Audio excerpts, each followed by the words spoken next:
Okay, so we've got a really cool deep dive setup today, Yeah, should be fun. all about music. Always a good topic. You guys send in a ton of articles, research, all sorts of stuff. A lot to unpack. Exactly. And to kick things off, we're going to start with some clips from English Dose. Ah, yeah, I've heard of that one. It's a podcast that actually uses music to teach people English. Oh, that's clever. But they also talk a lot about the wider impact of music, like how it affects us beyond just language. Right. Music is powerful like that, isn't it? Totally. So let's dive in, shall we? Let's do it. One of the first things English Dose talks about is how music can instantly change your mood. Yeah, like you put on a fast song and you immediately feel more energized. Right. Or a slower one and you just, chill out. Totally. Do you have any go-to songs for that, by the way? Like for different moods? Oh, absolutely. Like for working out, it's got to be something with a driving beat. Makes sense. Gets you pumped up. Exactly. But for relaxing, it's more like acoustic stuff, maybe some piano. Ooh, nice. So we kind of all know this, right? Like music changes how we feel. Yeah, it's intuitive. But I think it's cool to actually understand the science behind it. Oh, totally. So what's going on in our brains when we listen to music? Well, it's all about those brain chemicals, specifically dopamine, the feel-good hormone. Ah, dopamine. I've heard of that one. Right. So music triggers the release of dopamine, and that's what makes us feel good, happy, energized, all that. Makes sense. But it gets even more interesting. Different types of music actually affect different parts of the brain. Really? Yeah, like some music activates the areas associated with memory, others with emotion, and so on. So it's not just about feeling good, it's about a whole range of responses. Wow. So my workout playlist isn't just getting me in the zone, it's actually changing my brain. Pretty much, it's like music is this sonic toolkit for our emotions. That's a cool way to put it. And speaking of emotions, English Dose also talks about music as a time machine.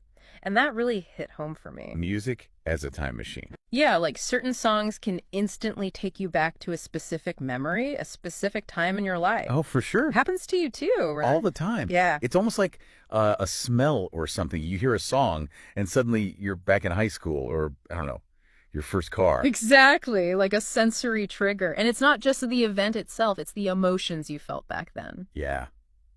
That's what's so powerful about it. Hmm. But do you think music is actually strengthening those memories or could it be, distorting them in some way? That's a good question. I think it probably does both, to be honest. Oh, interesting. How so? Well, music is really tied to our episodic memory. That's the type of memory for specific events, like, your first dance or whatever. Right, right. So the music basically becomes part of that memory. But it also taps into our emotional memory, which is like the feelings associated with those events. Mm-hmm. So, yeah, the song might remind you of the event, but it also brings back all those emotions you felt at the time. And those emotions can sometimes make us remember things differently than they actually were. Maybe a little more romanticized. Wow, that's fascinating. It's like music is part of how we create our own stories, our personal narrative. Exactly. It adds another layer to our memories. And it's not just about our individual experiences either. Oh, right, because English Dose also mentions that music is like a universal language. Exactly. That even if you don't understand the lyrics, you can still feel the emotions behind the music. Yeah, that's true. I've definitely felt that before. Have you ever really connected with a piece of music from a culture that's totally different from your own? Oh yeah, for sure. There's this one band from I think Mali, Oh, cool. and I don't understand a word they're singing, but the music itself is just so powerful and moving. See, that's what I mean. It speaks to something deeper. It's like music taps into a shared human experience, something that goes beyond language or culture. Absolutely. Tempo, rhythm, melodies, those are all things that resonate with us on a fundamental level, no matter where we come from. Right. And I think that's one of the most beautiful things about music. It has the power to connect people who might otherwise never understand each other. So, to wrap it up, it sounds like we've got music impacting our mood, bringing back memories, and even connecting us across cultures. Pretty amazing, right? Totally. It's easy to take music for granted, but when you really think about it, it's pretty incredible how much it influences our lives. I think English Dose was onto something when they started using it to teach English. For sure. Okay, so before we go, any final thoughts for our listeners? Well, we've talked about all these amazing ways that music affects us, right?